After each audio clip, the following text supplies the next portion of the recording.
Welcome to the AI Hustle Podcast, the podcast where we break down the latest in AI news, tools, and interview experts helping you hustle and do more using AI. If you've been following the podcast for a while, you'll know that over the last 6 months, I've been working on a stealth AI startup. Of the hundreds of projects I've covered, this is the one that I believe has the greatest potential. So today I'm excited to announce AIBox. AIBox is a no-code AI app building platform paired with the App Store for AI that lets you monetize your AI tools. The platform lets you build apps by linking together AI models like ChatGPT, Midjourney, and 11 Labs. Eventually will integrate with software like Gmail, Trello, and Salesforce, so you can use AI to automate every function in your organization.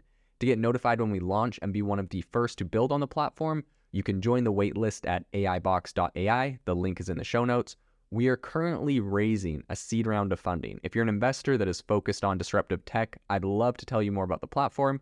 You can reach out to me at jaden@aibox.ai. I'll leave that email in the show notes. This week in AI news, a lot of people have been talking about an open letter calling for caution on AI, saying that there is a nearly 10% chance of it leading to extremely bad outcomes, even human extinction. So today on the podcast, we're going to talk about who is talking about this perspective, why this is being brought up, and what some news stories that may go for or against this would be. So that's what we're going to be diving in on the podcast. And I think one of the big things that a lot of people are talking about is the fact that there is a Times new cover on their magazine that essentially it says the end of humanity, and the A and the I in humanity are like glowing, right?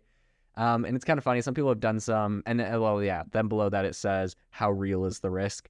But in any case, some people have done some memes that says like how it started versus how it's going, and how it started is the Times magazine article that has like a ChatGPT conversation on the front of it, and then versus how it's going is now this like, the end of humanity. So people are saying, that escalated quickly of the public sentiment of, wow, ChatGPT is so incredible and powerful, to, oh no, it's going to literally end humanity. So the reason this is being brought up is because according to Time, many AI researchers believe that essentially developing these high-level AIs could have a 10%, nearly 10% chance of, could include bad outcomes, including, human extinction. And it's interesting because I think that there was last summer a group of around 550 AI researchers that were surveyed, and about half of them thought that if built, high-level like AI would be able to lead to impacts that had at least a 10% chance of being extremely dangerous. So this has obviously been a theme for quite a while, dating back to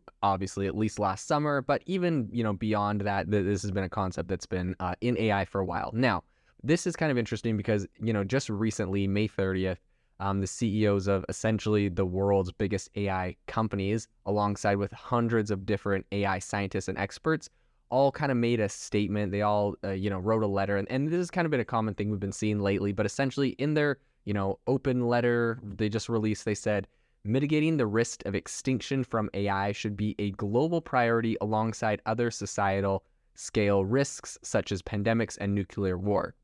So this was released by a California-based nonprofit, which is called the Center for AI Safety. And essentially the CEOs are what are, pretty broadly seen as the three biggest AI companies. So we got Sam Altman from OpenAI, Demis Hassabis of DeepMind, and Dario Amodei of Anthropic are all people that have signed this letter. And then also you have people like Geoffrey Hinton, who is essentially just acknowledged as being like the godfather of AI. Some people, claim, give him that name. And he also recently made headlines, I think last month, when he stepped down from his role at Google. And he did that as he warned of the risks of AI and what those pose to humanity. So this is something a lot of the top players in AI are saying. Now, there's two kind of sides to this debate that I do hear, and I'll let this is up to you where you want to sit on this debate. But a lot of people are saying, these big guys are coming out and saying that there's massive risk to AI, right? This letter here, it said this should be taken just as seriously as pandemics and nuclear war. So they're saying, this could be complete lights out. And so a lot of people are saying these are the biggest companies, and they are saying that to help or to pretty much signal to regulators to regulate it, and they would like to be included in that regulation conversations so they can make sure that their companies have the biggest lead. So that's the critique. And then, of course, there's other people that are saying, no, there are some real serious threats to AI, and these people are just raising awareness for it in a responsible way. So those are the two sides of the argument. There's definitely nuances. It's not so black and white, I would say. It's probably gray. There's probably an element of it. There's probably an element of Sam Altman, saying, hey, this is something we should all be thinking about and warning. But then there's also, like, undoubtedly, if this can benefit them, which it definitely can. We saw this exact same thing in crypto where you had people like the CEO of FTX, Sam Bankman-Fried, who is essentially running a massive, like a lot of people are calling FTX a massive Ponzi scheme where he was sucking in money. He was mismanaging it. It probably wasn't a Ponzi scheme. And of course, this is not financial advice. This is my own opinion for educational purposes, entertainment purposes only. But FTX was taking in a ton of money. They obviously committed fraud. Sam Bankman-Fried has been indicted for that. They were giving money to their hedge fund and back and forth without telling people. There was no corporate governance. There was all sorts of issues. But what's really interesting about this whole thing, his entire, cryptocurrency exchange collapsed. But what's interesting about this whole thing is he was very heavily involved. He went and testified before Senate committees before and was heavily involved in trying to write legislation and regulations around cryptocurrency, which many of which were benefiting his personal company.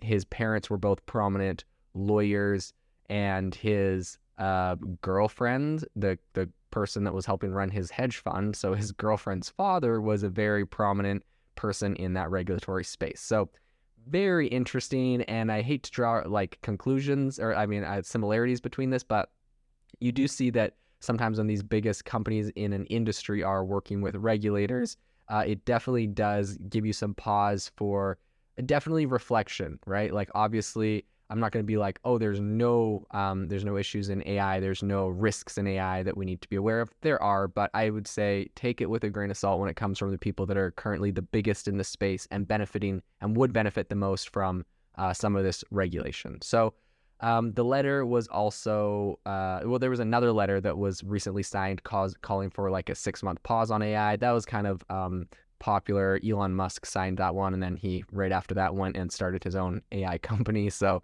I'm not sure how, serious he was about that. I think in a recent interview on it, he said, he's like, well, I just wanted it to be like, for the record, historically speaking, I signed on to that to agree with it. He's like, I know it wouldn't do anything, but, just let the record show I called for a 6-month pause, whatever. So I don't think that really was that big of a deal. But I think this is important because right now we're having a lot of talk in larger circles. The G7 nations are going to meet later this week for their first meeting to discuss setting up global technical standards to put guardrails on AI development. The European Union's AI Act, which is currently being looked at by lawmakers, is likely to put some pretty similar standards for the technology in their countries. And so we kind of see countries, Italy completely banned ChatGPT because of privacy issues. We see countries taking completely different stands on this. So it's going to be interesting to see how that plays out. And at the exact same time, we recently, just a couple days ago, had Japan go in the complete opposite direction of Italy, for example, who banned ChatGPT for copyright and all sorts of issues.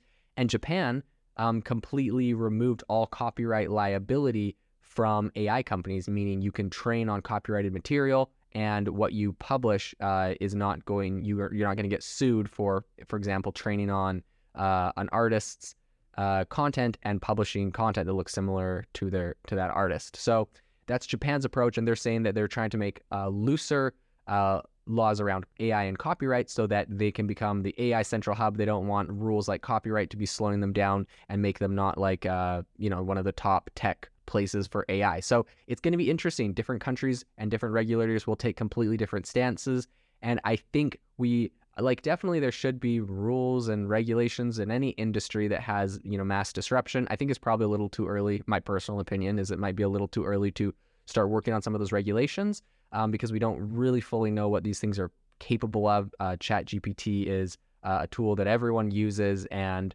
while it does have a lot of power for disruption, I don't think it's a complete game changer yet. I feel like it's more an augmenter, and maybe it gets to a place where it's a complete disruptor, replacing jobs en masse. Right now, I don't see that being the case, and so I think it's important that we look at what's happening and make sure we really know what we're doing before we start, regulating AI. Some people are criticizing, they're pointing to the fact that Kamala Harris, the vice president of America, who does not have any sort of background in technology, was recently put in charge of being in charge of like the AI czar for America, and she has no background in that. So, people are criticizing it, and to be fair to that criticism, I think we do really want to be careful who we're putting in charge of the regulations. I'm not completely opposed to the regulations on AI in any industry like this that has big potentials, but I think we want to be really careful that the people that are doing this know what's actually going on. The last thing we want is for a bunch of untrained bureaucrats essentially making rules that would impact us when they're uneducated on the topic. So I think that's just something to be aware of, my own personal opinion out there. And I also think this is interesting because it also comes at a time where there is a very big article or a very big news story that recently broke where essentially they said, so it was, they said that an AI drone simulation turned against the people running the simulation and was trying to kill them, essentially. So saying AI turned on the humans in this AI simulation. A lot of people were up in arms about this. A lot of people obviously alarmed about it. And I think it's interesting. There's been some updates to the story since, which I'll cover. But essentially what they said is that during a recent conference, a USAF, which is the United States Air Force Chief of AI Test and Operations, the name is Cole Tucker Hamilton. Essentially, he said that in a simulated test involving an AI-enabled drone, the AI drone essentially was given the task to go and eliminate a surface-to-air missile threat. But then he said it started to attack the human operator who occasionally prevented it from completing its mission. So Hamilton, he goes on to say that the AI drone developed unexpected strategies and targeted U.S. personnel and infrastructure, to put it lightly. And while this is likely just an engineering problem and not, unique to AI because this was a training simulation, obviously the headlines of, robots turning evil and destroying humankind and turning against people is pretty scary. Now, to be fair, a whole bunch of articles and, statements have come out from the White House and everyone else saying that he was misled on this situation and he misspoke and this didn't actually happen. Is that true? To be honest, I don't know. It very well could have been true, and now they're just trying to cover it up. Would I be surprised? No. But is this actually going to happen in reality? I don't know. I think if anything else, it's a great education. I don't think it's the end of the world. It's just a great educational experience to say, if you give an AI a mission, you need to make sure that there's always humans that can override it, and it has just rules set in place to defend those humans. Because essentially what happened, from my understanding of the situation, is that there's a simulation, an AI drone was told to eliminate something, and then there was a human operator that would sometimes prevent it from completing its mission by being like, hey, don't shoot now because of X, Y, and Z or whatever. And then so instead of just listening, it said, no, I'm just going to eliminate the human operator so I can go complete my mission, right? So obviously the problem is that it's coming up with creative ways to get its mission done, and we just need to make sure that we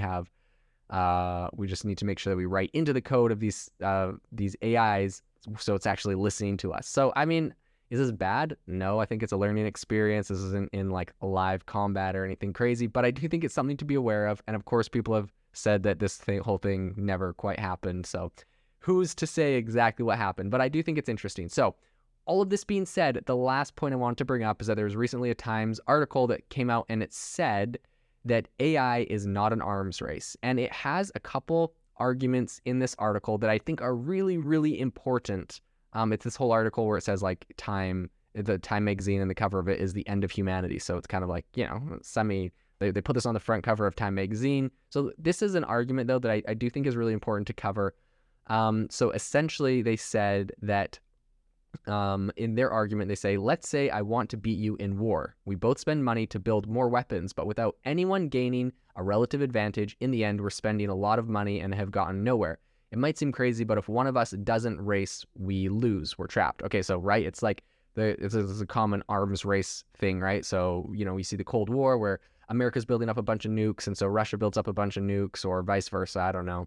And we both have to build up nukes to show that we're the biggest and the baddest, and no one's going to bomb the other person because we both have tons of nukes and could annihilate each other. So now no one gets nuked. That's the arms race theory, but in reality, maybe we wasted a ton of money building these nukes that are never going to get used and we don't need them. But it's like, well, we can't stop building nukes, because if we stop building nukes, they'll have way more than us, and then technically they could annihilate us and we don't have anything to get them back with. And so then, by building up nukes, we strike fear into them so they're not going to do it. Okay, that's the whole arms race mentality and how why we spend billions of dollars on weapons that will never be used, hopefully. But Time Magazine says that the argument is different with AI. They say, notably, in the classic arms race, a party could always theoretically get ahead and win, but with AI, the winner may be advanced AI itself. This can make rushing the losing move. Other game-changing factors in AI include how much safety is brought by going slower, how much one party's safety investment reduces the risk for everyone else, whether coming second means a small loss or a major disaster, how much danger rises if additional parties pick up their speed, and how others respond. They say the real game is more complex than simple models can suggest, in particular if individuals' uncoordinated incentives lead to the sort of perverse situation described by an AI arms race. By winning, the winning move where possible is to leave the game. Okay, whatever. So then pretty much what they're saying is like, this is different than an arms race, because a lot of people are saying like, America should not slow down or regulate AI right now, because if they do, China will take the lead, or Russia will take the lead, or any of our geopolitical adversaries will take the lead and, beat us there. And I'm sure in Russia they're saying the same thing, and China maybe they're saying the same thing. And so it's interesting because there are a lot of countries right now that like Italy straight up just banned ChatGPT. And, the EU is planning on ways to regulate AI. And so their argument here at Time is that, maybe we need to go slower because it's not really an arms race. It's not the classic arms race example. So they're arguing against that and saying that by going slower, in my personal opinion, I believe it's still an arms race. I believe we're still arms racing against China. So I don't quite believe that, but I think it's important because I bring this up because if this is the front cover of Time Magazine, a lot of people are thinking this. This is the mentality of a group of people. And so it's important to be aware, where you sit on which side of this argument. And the last thing I want to bring up is something they said. They said that, and in the real world, we can coordinate our way out of such traps. We can talk to each other. We can make commitments and observe their adherence. We can lobby the government to regulate and make arguments. With AI, the payoffs for a given player can be different from the payoffs for society as a whole. Yada, yada. And they talk about how, Microsoft versus Google, and how, I don't know, in their argument, they say it's like hundreds of thousands of people standing on thin ice, and there's gold on the other side of the river, and if we all run across the river, it's going to break. And I don't know, they have a bunch of analogies. I'm not sure how valid they are, but I will say perhaps they are. So, that's for you to have your own opinion on. You can go check out the article. It's called AI is Not an Arms Race, Time Magazine. But I think this is important because whether you agree with this or you disagree with this is the argument that people are having right now, and it does impact public policy, whether we want to slow down the development of AI or continue to go full throttle, full speed on it. So this is an interesting area to follow, and we will continue to keep an eye on this as we move into the future. If you are looking for an innovative and creative community of people using ChatGPT, you need to join our ChatGPT creators community. I'll drop a link in the description to this podcast. We'd love to see you there, where we share tips and tricks of what is working in ChatGPT. It's a lot easier than a podcast, as you can see screenshots, you can share and comment on things that are currently working. So if this sounds interesting to you, check out the link in the comment. We'd love to have you in the community. Thanks for tuning in to the AI Hustle podcast. If you could do us a massive favor, we would really, really appreciate it if you could leave us a review wherever you get your podcasts. This helps people find the podcast. It helps people know this is a good place to go. And we would really, really appreciate it, as it helps us continue to bring on incredible guests and share incredible content for you to listen to.